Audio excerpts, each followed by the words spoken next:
배우 강하늘이 영화 스트리밍 촬영 비하인드를 전했다. 18일 서울 종로구의 한 카페에서는 영화 스트리밍 배우 강하늘의 인터뷰가 진행됐다. 영화 스트리밍, 감독 각본 조장호, 제공 배급 롯데 엔터테인먼트, 제작 베리고 스튜디오, 공동 제작 TH 스토리, 은 구독자 수 1위의 범죄 채널 스트리머, 우상이 풀리지 않던 연쇄살인 사건의 단서를 발견하고 범인을 추적하는 과정을 실시간으로 방송하며 벌어지는 스릴러다. 지난 2021년 3월 촬영을 시작해 이듬해 5월 끝냈다는 강하늘은 저도 어제가 영화를 제대로 본 건 처음이었다. 정말 오랜만인 느낌이었다. 잊고 살았던 기간이 있다 보니 그래서 그런지 저도 관객 모드로 재미있게 봤다. 이 다음에 어떻게 했는지 기억이 잘 안 나는 거다. 저도 보면서 같이 따라갔다. 감독님의 의도와 연출을 그대로 따라갔다. 개인적으로는 되게 재미있었다라며 영화를 관람한 후기를 전했다. 강하늘은 오직 1위만이 모든 후원금을 독차지하는 스트리밍 플랫폼 외계에서 구독자 수 1위를 달리는 범죄 채널 스트리머, 우상으로 완벽하게 변신, 연기 원맨쇼를 펼쳤다. 이에 강하늘은 제가 원톱이라는 생각은 1도 안 했다. 그냥 대본을 봤는데 영화라는 매체에서 오랜만에 연극적인 톤을 해볼 수 있겠다는 점이 신선하고 재미있게 다가왔다. 읽을 때 보통 연극 대본을 읽으면 대사가 많지 않나. 사실 영화 대본은 이렇게 많기가 쉽지 않다. 많아봤자 5줄인데 한 페이지 전부간의 대사더라. 그러다 보니 해보면 재미있겠다라는 생각이 많았다라며 대본에도 우상이 많지만 다른 인물도 많이 나온다. 그래서 원톱이라는 생각은 안 했다. 원톱보다는 원테이크라는 기법 자체가 워낙 제가 좋아하는 영화적 연출이라 그것에 대해 재미있겠다라는 생각이 더 많았다라고 전했다. 이어 물리적으로 양이 많아서 연극을 한다는 생각으로 해서 재미있었다. 영화를 찍으면 호흡이 되게 짧다. 연기의 호흡이 드라마나 영화가 긴 편은 아니다. 그런데 이 작품은 일단 카메라가 돌기 시작하면 처음부터 끝까지 연기해야 하는 것 아닌가. 공연 때 생각도 많이 나면서 오히려 재미있었다. 대사량이 많아서 언제 외우냐 했지만 재미있었다라며 원테이크를 하다 보니 상속자들 마지막 씬이 생각나더라. 기억하는 이유가 그때도 원테이크인데 너무 좋았다. 롱테이크로 물음표 아이으면서 이 친구들이 이렇게 됐다고 보여주는 엔딩 시퀀스가 좋았다. 이후 해적대 액션 장면이 원테이크이기도 했다. 많이 없는 경우긴 했다라고 회상하기도 했다. 광기에 휩싸인 BJ 역을 제대로 소화, 이미지 변신에 성공한 강하늘은 저는 광기라고 생각하고 연기하진 않았다. 이 친구가 원하고 가진 욕심, 욕망을 조금 더 사람들에게 보여주고 싶었다.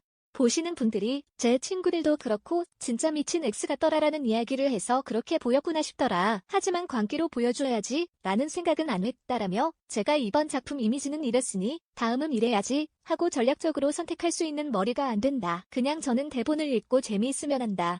그런데 그런 대본들에서 나온 캐릭터가 그런 부분들일 뿐이고 스트리밍도 다른 캐릭터성을 보여줘야겠다는 아니었다라고 말했다. 캐릭터 연기를 위해 했던 노력도 전했다. 그는 준비하며 가장 많이 영향을 받았던 분이 두 분이 계신다. 미스터리 사건을 다루는 유튜버 김원님과 디바 제시카라는 분이 계신다. 디바 제시카님은 사건을 소개할 때 이야기하면서 사진을 하나씩 띄우신다. 그 부분과 김원님이 가지고 있는 미스터리 채널 운영하는 분위기를 차용했다. 두 분을 가장 많이 참고했다라고 설명했다. 또한 원래 우상이도 이런 외형이 아니었다. 그냥 검은색 정장에서 검은 넥타이. 예식장 갈 때 입는 차림이었다. 처음 테스트 촬영도 그렇게 했는데 내가 대본을 읽었을 때 우상이 처음부터 끝까지 끌어가니까 이 사람이 가질 수 있는 캐릭터성이 짙어야 사람들이 지루해하지 않고 볼 수 있을 것 같은데 그렇게 입고 하니까 좀 뻔하더라. 어디에나 있을 것 같고. 이러면 대본이 가진 힘만으로 가야 할 것 같아서 고민의 시간을 가졌다. 3에서 4일 고민을 하고 감독님께 미팅을 잡아서 이야기를 드렸다. 진짜 허세스럽고 사람들에게 표현하기 좋아하고 내 것을 과하게 드러낼 수 있는 느낌이면 좋겠다 했다. 옷도 정장인데 과한 정장. 3피스까지. 나이 정도로 잘 나가에 심취해 있는 느낌으로 문신이 든 귀걸이를 시도해봤다. 그걸 감독님이 되게 좋아해 주셨다. 분장과 의상팀 실장님들도 좋아해 주셔서 같이 상의해서 만들었다라며 비호감으로 보이길 원했다. 그럴듯한 느낌이 아니라 얘가 말하는 게 거짓말 같기도 하고 진짜 같기도 하고 라는 느낌을 주고 싶었다고 부연했다. 함께 호흡을 맞추었던 스태프들과의 현장도 떠올렸다. 강하늘은 조장호 감독과의 호흡에 대해 이 작품이 훌륭하다, 훌륭하지 않다를 떠나 작품이 만들어질 수 있는 순간순간 자체가 이야기가 너무 잘 통했다. 사실 최종본이 원래 대본과는 많이 다르다. 우상이가 원래 조금은 흔히 볼 수 있는 인물의 느낌이었다. 대본도 과격하게 쓰여있지는 않았다. 과격해야 그래야 보는 맛이 생긴다고 생각했다. 작가님과 이야기하면서 한 장면 한 장면을 제가 우상이 이렇게 생각해봤어요 하고 보여드리면 생각은 못해봤는데 신선한데요? 하셨었다. 감독님이 열려 계셨었다라며 이 밖에도 다 같이 상의하면서 찍었다. 찍으면서 동주대가 생각나더라. 동주대도 다 같이 이 장면은 어떻게 해볼까라면서 전 스태프가 모여서 고민했었다. 그런 경험이 동주 이후 스트리밍이 처음인 것 같다. 그래서 그 순간이 소중했다. 얼마 전에 다른 작품들 촬영이 끝났지만 항상 촬영장에서 스트리밍 이야기를 했었다. 그런 것도 감독님의 영향이 있는 것 같다라고 말해 훈훈함을 자아냈다. 작품 밖 강하늘에 대한 이야기도 들을 수 있었다. 연기 몰입과 관련해 강하늘은 저는 연기할 때 두 가지가 있다고 생각한다. 어떤 장면에서는 공감이 필요하고 어떤 장면에서는 이해가 필요하다. 저는 우상이의 공감은 못했지만 이해는 됐다.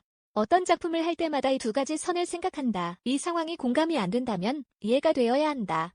이해가 되는 상황으로 만들어져야 움직일 수 있다라고 생각을 밝혔다. 데뷔 이후 열일 행보를 이어오고 있는 강하늘은 저는 어릴 때는 딜레마가 있었다. 관심의 중앙에 들어가는 걸 정말 안 좋아하고 남들 앞에 서 있는 걸 못 버텨 한다. 근데 제가 하는 건 연기 아닌가. 그 사이에서 저는 나는 누구인가부터 시작해서 내가 뭐 하는 거지? 라는 고민을 많이 했다. 그런데 나이도 나이고 연차도 쌓이다 보니 해결 방법은 하나더라. 정확한 스위치를 만들어서 김하늘, 본명과 강하늘의 스위치를 만드는 게 중요한 것 같더라. 홍보, 촬영할 때는 강하늘로 스위치를 켜고 집에서 휴식을 취할 때는 김하늘로 스위치를 켜는 것 같다. 제 휴식 루틴이 집에 가면 아예 핸드폰을 안 본다. 그래서 급한 연락이 와도 못 받는다. 온전히 행복을 찾아야 원동력이 될 수 있다. 내가 계속 치여 있었다면 떨어져 나갔을 것이라며 강하늘과 김하늘이 좀 다른 것 같다. 강하늘이라고 한다면 사람을 만나는 일이 더 많다 보니 조금 더 생각을 많이 하는 것 같다. 반면 김하늘은 집 밖에 안 나간다라고 웃었다.